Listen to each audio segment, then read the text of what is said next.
Shalom saudara, apa yang tak bisa terpisahkan dari generasi saat ini? Jawabannya yang pasti adalah smartphone. Banyak orang beranggapan kini ketinggalan dompet tak seburuk ketinggalan smartphone. Sebegitu lekatnya keterikatan dengan smartphone, tak lain karena kebutuhan akan internet yang makin membuat ketergantungan. Segala bentuk interaksi online, informasi, hiburan, bahkan transaksi jual-beli disajikan oleh layar kecil di depan matanya. Dr. David Schwem, seorang profesor dari Utah State University, mengadakan sebuah penelitian mengenai dampak penggunaan teknologi terhadap kualitas sebuah hubungan. Dari hasil penelitian tersebut, menunjukkan bahwa penggunaan gadget menyebabkan kerenggangan dalam waktu dan komunikasi, sehingga berdampak negatif dalam kualitas hubungan seseorang. Kalau pemakaian gadget dapat merenggangkan hubungan antar manusia, apalagi hubungan antara manusia dengan Tuhan yang tidak dapat dilihat secara jasmani.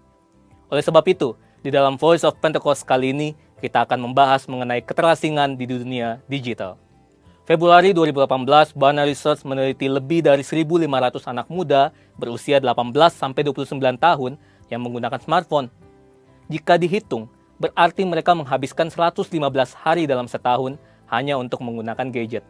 Meskipun gadget juga dapat digunakan untuk mengakses konten-konten rohani, namun survei membuktikan bahwa hanya 5,5% dari waktu tersebut yang digunakan oleh anak muda untuk membaca atau menonton konten yang dapat mendukung pertumbuhan iman mereka. Hal ini menyebabkan keterasingan yang mereka alami di dunia digital. Nah, memang Alkitab tidak pernah membahas keterasingan secara digital, tetapi bangsa Israel pernah diasingkan ke Babilonia selama 70 tahun. Kita bisa mengambil makna dan prinsip dari peristiwa itu. Sekitar tahun 597 sebelum Masehi, Nebukadnezar mengangkut bangsa Israel dan menawan mereka di Babilonia selama 70 tahun. Mereka ditindas, dijadikan sebagai pekerja rodi, dan lebih parahnya lagi, mereka dipaksa untuk beradaptasi dengan adat istiadat orang Babilonia. Artinya, mereka harus meninggalkan kebiasaan dan kultur yang sudah diwariskan dari nenek moyang mereka. Dalam masa pembuangan Babilonia, orang Israel harus hidup di negeri yang Allah dan kulturnya asing bagi mereka. Jika dibandingkan dengan peristiwa Alkitab ini, dunia yang kita hidupi saat ini bagaikan sebuah Babilonia digital. Tanpa sadar, orang seakan mendewakan dan mengabdikan hidup mereka untuk mengikuti ilah lain. Contohnya, figur publik, cinta akan uang, dan juga gaya hidup berfoya-foya yang dipertontonkan.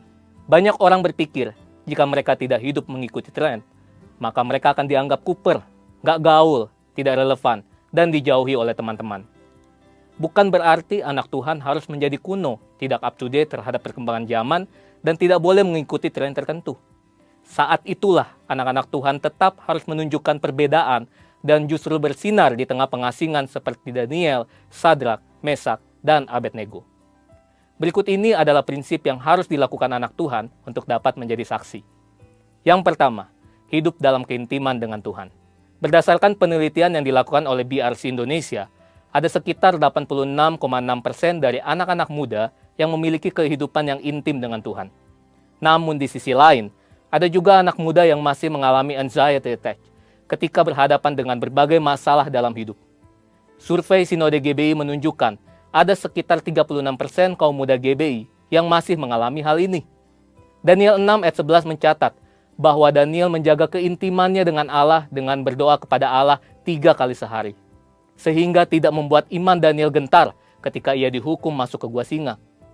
Hidup dalam keintiman dengan Tuhan berarti secara rutin berbicara, mendengarkan, dan meresponi suara Roh Kudus dalam kehidupan sehari-hari. Yang kedua, tidak menyembah Allah lain. Sadrak, Mesak, dan Abednego dicampakkan ke perapian oleh Raja Nebukadnezar karena mereka menolak untuk menyembah Allah orang Babilonia. Mungkin saat ini kita tidak disuruh menyembah patung, tetapi hal ini bicara tentang sesuatu yang kita puja, kita utamakan, dahulukan, lebih kita sayangi, dan mungkin membuat kita mengutamakan hal ini dibandingkan kepada Tuhan. Ingat, hukum Taurat yang pertama juga berbunyi, jangan ada padamu Allah lain di hadapanku. Allah lain berarti idol, idola, pujaan, dan segala bentuk materi yang kita agungkan secara berlebihan. Yang ketiga, selektif dalam memilih apa yang dikonsumsi.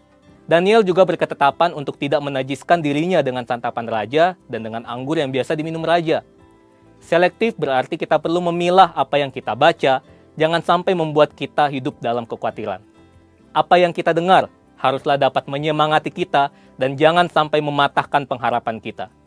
Intinya, apa yang kita lakukan dengan tubuh kita dapat berbicara tentang siapa Allah yang kita sembah. Saudara, bukankah ini yang menjadi tugas kita yang hidup di era Pentakosta ketiga ini, yaitu untuk tetap menuntaskan amanat agung di era digital ini. Perkembangan zaman tidak dapat lagi kita hindari. Kita tetap dapat bersinar dan menyuarakan suara Tuhan, asalkan kita hidup dalam keintiman dengan Tuhan. Letakkanlah Tuhan sebagai yang utama, dan milikilah gaya hidup yang berbeda dengan kultur dunia. Saudara, untuk penjelasan lebih lengkapnya dari tim teologi kami, silakan klik link yang ada di atas atau scan QR Code yang tersedia. Tuhan Yesus memberkati.